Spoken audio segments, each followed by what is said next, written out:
Greetings and salutations, all you beautiful, beautiful individuals. Welcome to another epi of League Unlocked. My name is Eric Flying Han Solo on today's epi as we continue our jovial jaunt through the absolute chaos that is the LPL playoff bracket. And again, if you haven't been paying attention to the playoffs over in China, the second half of the whole playoff run, the most dense part of it, has been a week. It's Sunday to Saturday, not even a full week, and they're going through this entire lineup of games, and at the very forefront of that all has been Top eSports completing the full run as the 2 seed from Group A. They started in round 1 of the playoffs, now playing their 4th best of 5 in 5 days. Yes, that's 1 day off on the Tuesday. They played a game on Sunday, they played a best of on Monday,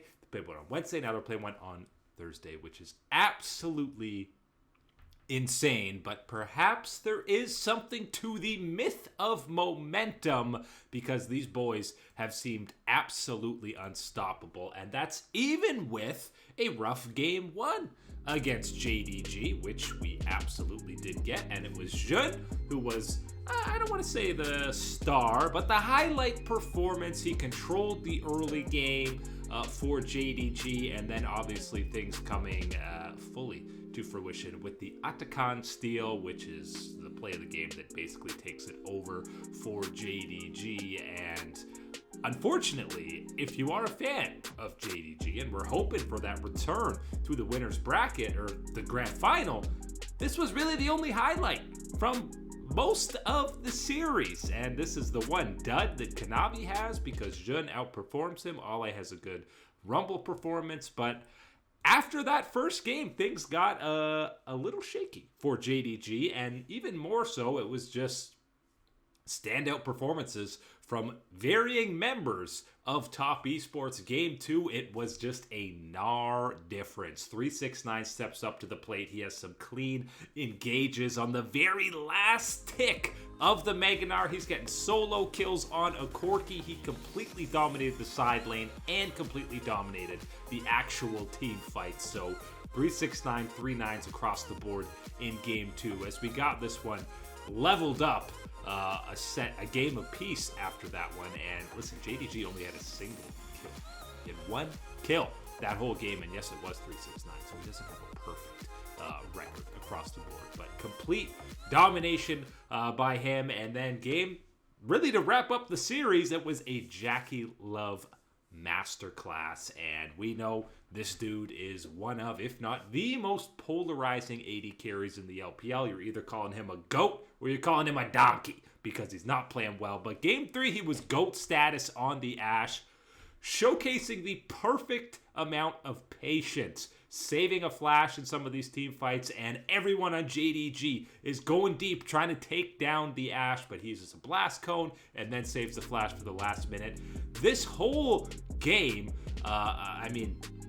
it was fully demonstrated by Jackie Love, but Top eSports as a whole, there's a couple team fights where multiple members are surviving on like double-digit health, and this was the full psychotic LPL gameplay that you love to see, but most importantly, TES, all 5 members on the same page when it comes to that chaos. So you don't have one guy. Often, Crisp has been this guy on his previous teams, being hung out to dry, going in for an engage, and everyone else left scratching their head. He even has like a flash forward play on a Braum, which seems like a horrible play, but ends up netting Top eSports basically the biggest advantage of the game to take that one away. But it was, woo! 369 again picking up the MVP in this game, but really, even though there's no kills for Jackie Love, and Kanavi's the guy who actually steals the show on Lee Sin, Game 3 is really Top eSports as a whole gets the check mark and gets the MVP honors because they were so in sync when it came to these team fights, and they were absolutely dancing around whatever it was JDG was trying to put forth.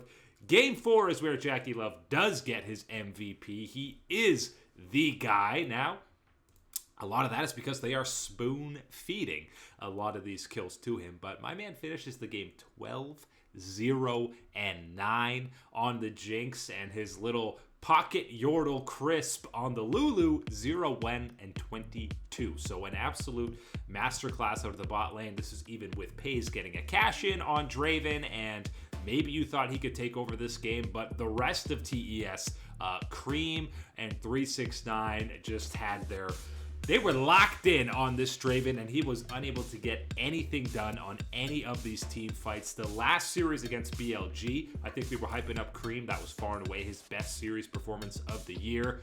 Still better than this one because he was so good, but he absolutely carried that momentum, especially on that Aurora pick in Game 4. But yet another day at the office for Top Esports. By the way, fourth straight series win in Game 4. They haven't even needed a Game 5 to get through any of this. They've been winning games in pretty much every possible fashion that you can imagine. We've got the 10K comeback against BLG. We've got near pixel perfect 10 HP surviving team fights, and they've ran the full gauntlet, and now their next date is, of course, anyone's legend in those grand finals, who they are very familiar with. Somehow, some way, this brand new format in the LPL, and we're left with the two teams from Group A. Obviously, Top Esports lost to AL because, AL hasn't been beaten yet in 2025. It would be poetic justice for Top Esports to be the one to hand them that win, to get revenge, not only for the earlier group stage loss, but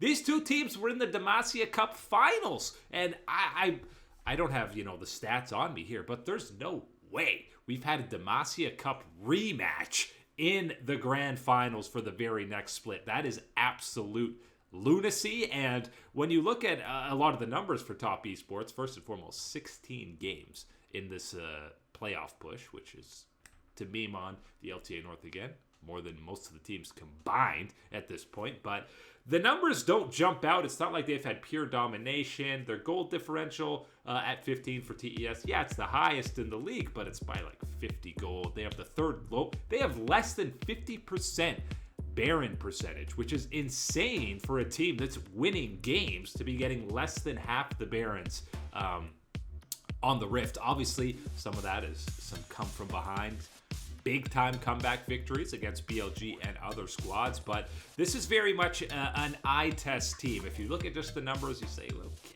it's not that impressive, but it's watching how they play on the Rift. And since we've seen this bit of resurgence from Cream over the last 10 games or so, man, this team is at another level, because Kanavi, basically from day one, arriving on this squad, asserted himself as where we've accustomed to see him his entire career, and that is one of the premier, if not the premier jungler in the LPL. Jackie Love now follows in those footsteps of Cream, of having his best individual series performance that we've seen for the year. So now, full momentum. They've played twice as many series as anyone's legend.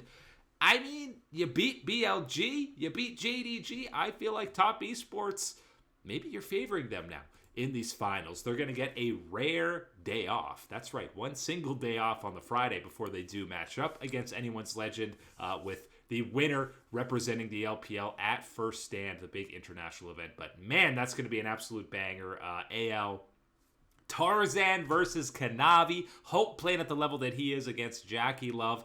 Flandre versus 369, which, I mean, in the past would have been a battle of weak side top laners, but ain't no such thing as weak side in this Fearless draft, except when you're lane swapping and you're 3 levels behind everyone else. It's actually more weak side than ever, but this is going to be an absolute banger of a finals weekend. We've also obviously got the LEC finals over the weekend as well. We'll do a nice little preview of those matchups, but that is it today for League Unlocked. My name is Eric, and thank you to all you absolutely stunning individuals across the globe for supporting and hanging out with us. As always, you know we appreciate you from the bottom of our hearts, and we will catch you on that flippity flip.